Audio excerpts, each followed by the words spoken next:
Hello, everyone. We will get started in just 1 minute. But before we kick off, I want to invite you all, if you like taking notes with pen and paper, feel free to grab some right now. I know I have my notebook right next to me.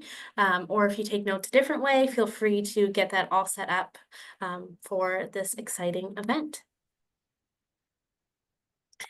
And we are at the top of the hour, and I want to be respectful of everyone's time. So we are going to dive right in. I want to welcome everyone to American Family Insurance DreamBank, where we believe in the transformative power of dreams. I'm Madeline, and I'm thrilled to have you with us today. Here at American Family Insurance, we believe communities are stronger and the future is brighter when people are actively pursuing their dreams. That's why we created DreamBank, an inspirational community destination and digital experience dedicated to dreamers everywhere. From our daily event series to immersive signature programs, there's something for every dreamer. Our always free offerings are designed to help you celebrate your dream journey, overcome obstacles, and stay motivated. Now, I'd like to introduce you to today's speaker, Henna Pryor. She writes a popular column for Inc. magazine and is frequently tapped by top media like Forbes, NBC, Washington Post, Business.com, HuffPost, and Fast Company. She's a Success Magazine Women of Influence, Glassdoor Work Life Pro, LinkedIn Learning Instructor, and is a favorite of global organizations like Google, Workday, Johnson & Johnson, and JP Morgan Chase. She's also an incurable chocoholic. Finally, she's a 2 times TEDx speaker, and her book, Good Awkward, has won 18 awards and was endorsed by NFL quarterback Russell Wilson and a former HBR editor Karen Dillon. It was also named a Kirkus Review Best Book of the Year. Her immigrant parents are very proud. Take it away. Thank you, Madeline. I appreciate it. Thank you, everyone, for being here. We are going to have access to the chat. So if you want to say hello, where you are listening in from, what part of the world you are currently located in, I would love to get to know who is here. But we have 30 minutes together, which is not long. So we're going to get started. I'm going to set the scene for you about an interaction I had very, very recently. So all week long, I had been DMing and texting a speaker friend that I sometimes collaborate with. We've shared the stage in the past. We've collaborated on some projects in partnership with a company that I work with. So all week long, it was like questions, reminders that we're sending each other about this upcoming project, text messages, memes, because I love memes, quick jokes. We also have a Slack channel for this company that we both partner with from time to time, and that's been full of activity. So then one day recently, we bump into each other at a speaker conference, and he goes, Henna, how's your mom feeling? And I'm like, she's fine. Thanks. How's your mom? And I'm confused. I'm like, what do you care about my mom? And I realize that he thinks I'm someone else. Now, granted, we talk multiple times a week, but it turns out typing messages into the void doesn't always count as real connection. So here's what we know. We've never been more connected. AI, automation, instant communication tools allow us to reach anyone, anywhere in seconds. But let me ask you this. If we're so connected technologically, why do so many of us feel so disconnected socially? Why is it that in this era of unprecedented digital access, workplace loneliness is on the rise? And here's something interesting. Why do so many Americans say that they would rather clean a toilet than ask a colleague for help? More to come on that. The truth is, technology has outpaced our ability to connect meaningfully as humans. I love relationship therapist Esther Perel, and she has this phenomenal quote. She says, you can have 1,000 virtual friends and no one to feed your cat. So the workplace equivalent of this is you can have 1,000 LinkedIn connections and no one to cover for you when you're out. You can be in back-to-back Zoom meetings all day and still have no one to ask for real advice. You can have AI summarize your emails, but it won't tell you who in the office or who on your team truly has your back if you need it. So then the real question we need to answer today, and what we're hopefully going to do in the next 30 minutes, is how can we feel as connected socially as we are technologically. Because the professionals who figure this out, the ones who learn to use AI as a tool for amplifying human connection rather than replacing it, will be the ones that stand out, that get ahead, and eventually lead us through this new era. So here's what else we know. Technology has made it easy to reach anyone at any point. But we recently completed a national research study, my team and I, and one of our findings was that 44% of workers describe their workplace relationships as superficial. And I mentioned the toilet. 1 in 3 employees, 1 in 3, would rather scrub a toilet than ask a colleague for their help. This is a lot. This translates in working America to millions of people. So we know that AI is changing everything. It's automating tasks, it's accelerating efficiency, it's making our work lives easier in some ways, but it's also quietly eroding something essential, something that no algorithm can replace, and that's our social muscle. Our social muscle, the very skills that make high performers stand out: trust, collaboration, influence, adaptability, are atrophying, they're weakening in the shadow of AI's fast rise. And the data is proving it. Those numbers add to the fact that with our social muscles weakening, stress and burnout aren't just rising, they're surging. You probably have felt this at some point over the last year. So what's happening is that we're optimizing for efficiency, but we're sacrificing connection. Today, I want to show you how we're going to try to flip that script. How can we use AI to strengthen human connection, not weaken it? Because the future of work and the future of your high performance isn't just high tech, it's also high touch. And they're not the same thing. And those who figure this out, they won't just survive this whole AI driven shift, and Lord knows we're all in it, but they're going to lead this shift. So if the goal is to be as socially connected as we are technologically connected, then we need to ask ourselves another question. How do we make AI work for us, not against us, when it comes to human connection? To master this wild new era, we need AI and the strength of our social muscles to work in harmony. We want both. Here's why. AI speeds things up.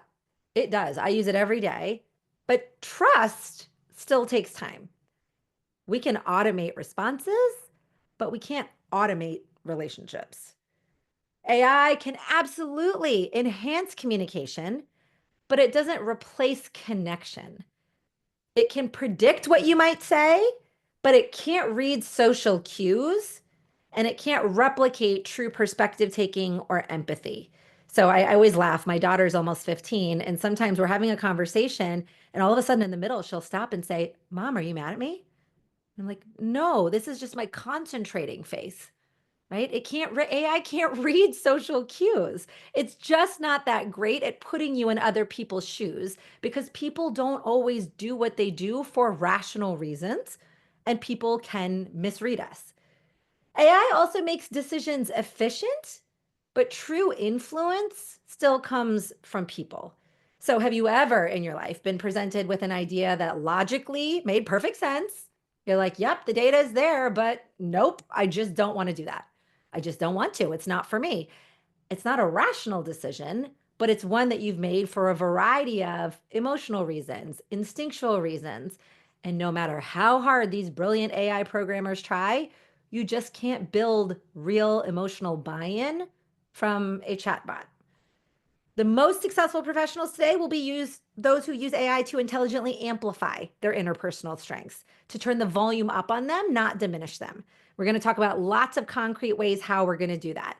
So this seems logical enough. We want that trust, we want the connection, we want the influence, we want the advantages that that can have on our career. So first, let's answer, what's the problem? This all sounds obvious enough. What's the problem? Aren't we doing that? Aren't we trying to do that? Let's talk about what's really happening. So my research uncovered something that is happening right now in all of our lives called social muscle atrophy, the gradual weakening of our social skills due to a lack of meaningful interaction, limited stimulation, and minimal real world practice. Now, if you're thinking, "Not me, Henna, not me." Actually, we all got a taste of social muscle atrophy when we first returned from the pandemic. Remember for a little while there, whether you're an introvert, extrovert, or somewhere in between, it didn't matter. For a little while there, when we started coming back to being around people for the first time, you have that moment of, I think I forget how to people. How do we do this? I haven't done this in a while. Add to that all this new technology, right? We can talk on Slack. We can order our lunch on DoorDash. We can get our driver on Uber. We don't actually have to talk too much if we don't want to. Add to that remote and hybrid work, since we don't necessarily see people all the time. And then add to that, we've got 5 generations working together in the workforce all at once for the first time in history. What does that translate to? We get real cozy in our bubbles. The system is designed for it. It's nobody's fault. The system produces what it's designed to produce, and it's hitting people really, really hard. So here's a few stats from our national research study that really blew my head off, just to set the stage of what we're trying to do differently. 56% of employees prefer to work alone instead of with coworkers. More than half prefer to work alone, even though 84% believe that strong social skills at work are critical for navigating periods of change. Huge disconnect. 44% describe their relationships as superficial, as I mentioned, including more than half of Gen Z.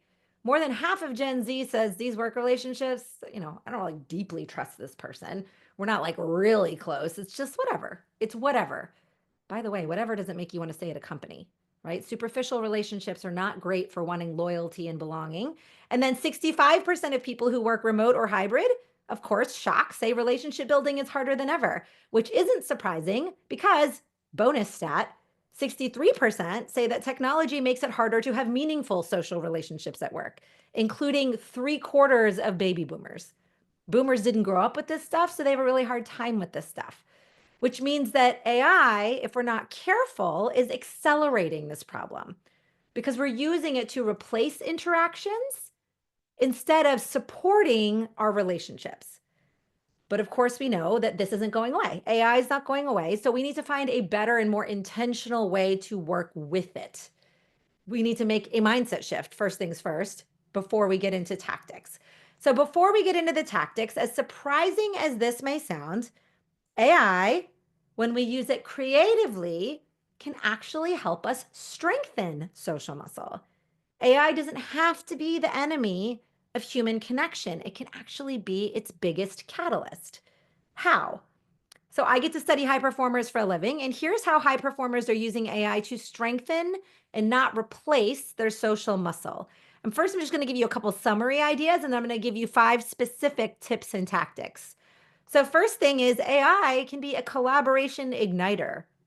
Instead of using AI to send fewer emails, you can use it to summarize complex discussions so that you can spend more time on strategic conversations, the right types of conversations. You can use AI as a social muscle strength booster. So instead of replacing real conversations with chatbots, you can use AI to help you practice high stakes conversations before they happen. Think of AI powered role playing. We're going to talk more about that. And then you can use AI as a trust builder. You can use AI insights to customize your approach to a colleague, to a client, to a leader, so you can be prepared to communicate more persuasively. Really helpful if you're trying to advocate for a promotion or a raise. Now, we'll talk about some specifics, but when you use it intentionally, AI can actually remove the friction of less meaningful work so that you can focus on what truly matters, building trust, building influence, and building stronger relationships. So how do we make this shift from using AI as a replacement to using AI as a relationship amplifier? It's not just about thinking differently, it's about taking action in different ways, in real tangible steps. So I'm going to give you 5 concrete ways that you can use AI right now to enhance your human connection rather than replace it. And here's the best part. I don't want you to have to spend money. All of these are free, or if you really want to get crazy and upgrade to the paid version, the paid versions are generally cheap and they don't have to have you download any special software, program anything. This is all stuff you can do for free.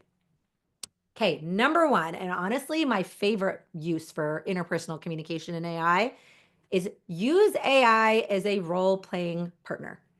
So here's how this works.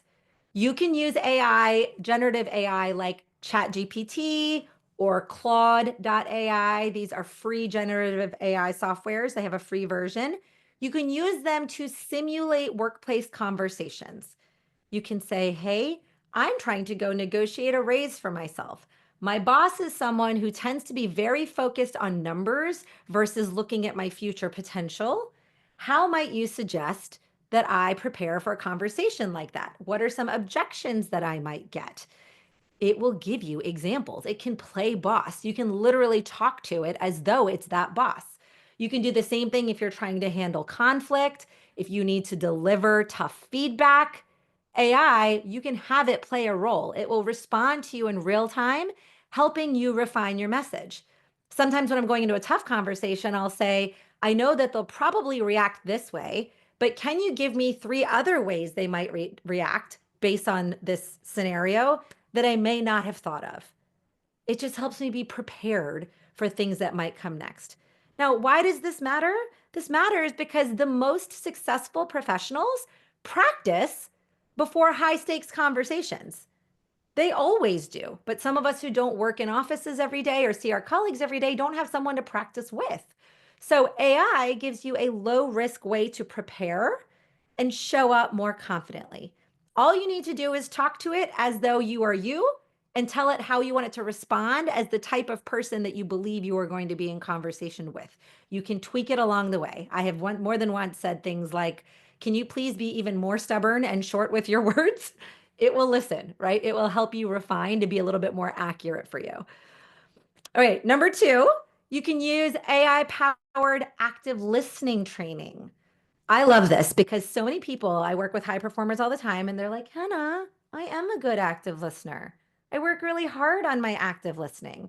I said, okay, has anyone told you that lately? Or are you just calling yourself that? Has anyone said, gosh, you're a really good active listener? Most of us can stand to improve this skill. So here's some of my favorite ways to do active listening training. You can use AI platforms like otter.ai or fireflies.ai. They have free versions to transcribe a Zoom call that you're on or a meeting that you're running, and it can analyze how often you interrupt or how often you listen actively or how often you paraphrase key points. In a pinch, if you don't have access to one of those, again, there are free versions. You can do your notes app on your phone to just transcribe. That's not going to give you as much of the data in summary, but it can give you some clues about how much filler words you use or just how much you talk in general. But Otter and Fireflies are 2 good ones that will do that for you. Olga, for the last one, I talked about ChatGPT and Claude.ai. Both of them have free versions, but if you want to upgrade to the paid versions, I use ChatGPT Pro and it's $20 a month. But I always recommend, I started on the free versions of all of them for a while and it was plenty. Only now that I'm a super user, I use them a lot more that I pay for them, but the free versions are great. And these ones are Otter, Otter. Thank you, Brenda. And Fireflies is the other one. Now, why does this matter? Why does this active listening training matter? Great communicators are great listeners. Great communicators are great listeners. AI can help you build self-awareness and refine your listening skills. So I did this exercise on myself where I used Otter to listen to one of my meetings that I was participating in, look at how often I was talking percentage-wise. I looked for filler words. I looked for, ways to paraphrase the key points. And what I actually found was I was talking a lot more than I was listening. Meaning, in my mind, if I was honest with myself, I was so excited about whatever I wanted to say next that I actually dropped out of being present to what the person was actually saying because I just wanted to make my point. It wasn't until I really saw it in the light of day through those AI platforms that I was able to see how pervasive that issue was. So it's just something that you can use to do a little bit of self-awareness and again, refine your listening skills. Number 3 is you can use AI for personalized networking guidance. Love this one too. How does this work? AI tools can analyze your LinkedIn or your email activity. Again, you can use ChatGPT or Claude, put in your LinkedIn profile and say, hey, please review some of my recent activity, and you can ask it to suggest tailored conversation starters, tailored icebreakers, tailored follow-ups. So sometimes if I'm trying to, let's say, reach out to a colleague on LinkedIn who I don't know very well, I might go into ChatGPT or Claude, or Perplexity is another one, but that's a little bit more research. ChatGPT or Claude typically are my go-to. I'll say, hey, can you look through some of the recent activity on the profile of this person and see if there are any themes or patterns that came up? Again, depending on which version of the platform you are, it'll be more or less robust in its answers. But the goal is to just try to save yourself some time. You can certainly go into their LinkedIn profile and try to look for, did they post anything recently? Have they commented on anything recently? You can do that yourself. This is just a way to shortcut it a little bit, because we know that networking isn't just about making connections, it's about making meaningful connections. So AI can just help you do that a little bit more strategically and a little bit more authentically. Again, every day there are new platforms coming out that can help you with these things, but those are the free ones that you can take a look at to start. Number 4 is AI assisted empathy building and perspective taking. So here's how this works. It's similar to the first one in that I would love if you would ask AI to simulate different perspectives in a conversation. So let's say again, maybe you're going to walk into a dialogue where you think I might have a skeptical client. I might be walking into a room where I know I have a stressed out manager, right? Maybe you guys recently went through an acquisition or layoffs, or the market's low right now. My manager is going to be super stressed out. Or I know that I need to go have a discussion pretty soon here with a totally disengaged teammate. Whoever it is, you can ask ChatGPT, Claude, to simulate different perspectives, and you just feed it what you know. Obviously, you don't know everything, but just feed it whatever information you do know, and it can help you understand some of the perspectives that they may currently be holding. They might help you understand that disengaged teammate is fearful about the safety of their job. That disengaged teammate might have something going on at home. Again, the goal isn't to diagnose exactly what's going on because we can't read people's minds, but sometimes having additional perspectives gives us a little bit more empathy, because otherwise we fall into that dangerous zone of, gosh, this person's just being a jerk, right? So using AI can just help you access perspectives that you're having a hard time seeking on your own, to help give you a bit more empathy and to hopefully be a little bit more neutral if you do go into a conversation with that person. Why does this matter? Ultimately, in addition to having tough conversations, we also hope to be influential in our careers, and influence starts with understanding.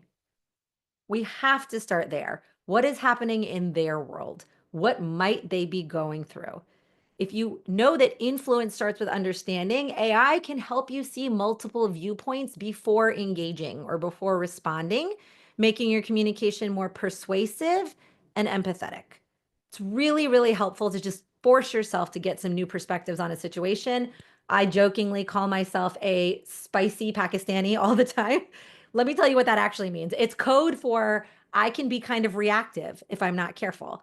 And sometimes I will put into AI something that's bothering me or someone that's triggering me, and it does a phenomenal job of helping me find some other perspectives. Within minutes, it helps me cool down. It helps me be more level-headed, and it's something that I can do without even involving someone else. But it helps me with the human connection, so that when I do go to that person who matters to me, I'm doing it with a level head, which is the heart of trusting relationships. Last but not least, number 5, AI generated follow-up strategies for meetings. So here's how this works. You can use AI, and I do this all the time, to analyze a meeting transcript and to suggest personalized follow-ups and next steps. So Zoom does this automatically now with paid versions. It can do a transcript for you, and then it can summarize insights. I am personally playing with a brand new app called Granola that I am obsessed with. It is a paid app. The first 25 times you use it are free. I'm still on my first 25 times, to be honest. I don't use it for every meeting, but after that, it's $18 a month. I am loving it so far. It makes sense for my business, but it summarizes the meeting, gives key takeaways. But you can also do this for free. You can record a meeting on Otter using the free version, feed that transcript into ChatGPT, using the free version and ask it to summarize, suggest personalized follow-ups and next steps. You can do all of this without spending money. But why does this matter? Why are the follow-ups so important? Because we know that the best relationships, the best human connections aren't built in meetings, they're built in the follow-up. Right? The stuff we do in meetings isn't typically where we like really move the needle. They're built in the follow-up. And AI helps you strengthen relationships by keeping the momentum going, right? By keeping the momentum going. So Emily asks, what are you asking ChatGPT when you feel yourself get reactive? Are you entering what they said and asking what they might have meant, or just the best way to respond to it? Both. Both. I will honestly, sometimes people think, okay, I have to talk to ChatGPT like it's a business person. I don't. You can talk to it like it's a real person. I call him Chatty G because it makes me give him a name. I'll say, Chatty G, this person said this thing in the meeting, and I'll put it exactly what they said in there. And I'm feeling really, slighted by it or kind of offended by it. And it's really eating at me and kind of making it hard to focus today. Can you help me come up with 5, reasons or perspectives that this person might have said that can help me remove the emotion from the reaction? Help me neutralize what that could have been, and rather than telling myself a story. Again, I'm literally stream of consciousness. Like what I'm thinking is what I'm writing, and it comes back to me. You don't actually have to be that careful about how you word it. Just literally tell them what you're thinking and what you want this, brainstorming partner to do in return for you. And generally, it will give you the results that you're looking for. And sometimes I will ask for the best way to respond. And, the thing about ChatGPT and Claude is I typically, when I'm asking for suggestions, I will ask for anywhere from 3 to 5 suggestions. I don't ask for, in that case, this person slighted me. What are the reasons it could have been? He gives me 3 to 5. She gives me 3 to 5 reasons it could have been. And then I might want some help on how should I respond to this? I feel compelled to say something. Emily, in that case, I don't say, how should I respond? I typically will ask, can you give me 3 to 5 suggestions on how I might respond to, stay calm and level-headed, but also move the relationship forward? I always ask for 3 to 5 because inevitably I don't always like the answer when there's only one. But when you ask for options, usually there's a nugget of either an answer that I love that's on the list, or maybe like combining elements from one or two that I'm like, actually, that feels right, right? That feels uniquely my voice, or I feel like I could say that. There's just some phrases that aren't for everyone. Like I think, if I ever use the phrase, help me understand, I can't use that phrase. I sound passive aggressive. I don't know why I can't use it. So if somebody suggests it to me, it doesn't work. So I like options so that I can pick something that does work for me. At the end of the day, let's not forget what's at stake here. I told you I like to call him Chatty G. AI is here to stay, but so is our need for human connection. We are not going to lose our humanity in this process. The most successful professionals in the AI era that we now live in won't be the ones who use the most AI. They're going to be the ones who use AI in the smartest ways to enhance trust, to strengthen relationships, and to stand out in this increasingly automated world. So as you leave today, I want you to ask yourself, are you using AI to replace connection? Or are you thinking about investing in creative ways to use AI to build connection?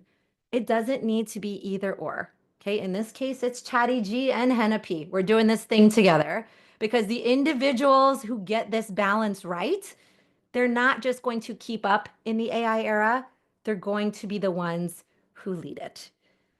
30 minutes went super fast. So please, feel free to download the report that I mentioned, the social muscle study that just came out. I'm super proud of it. You're not going to get, I don't have a newsletter. You're not going to get put on any mailing lists, but it is going to just take you through a super short survey. If you found today a value, if you could just answer a couple questions, that would be great. If you do that, it'll send the report just right onto your browser. You don't have to go anywhere separate to download it. You just need to use the code DreamBank.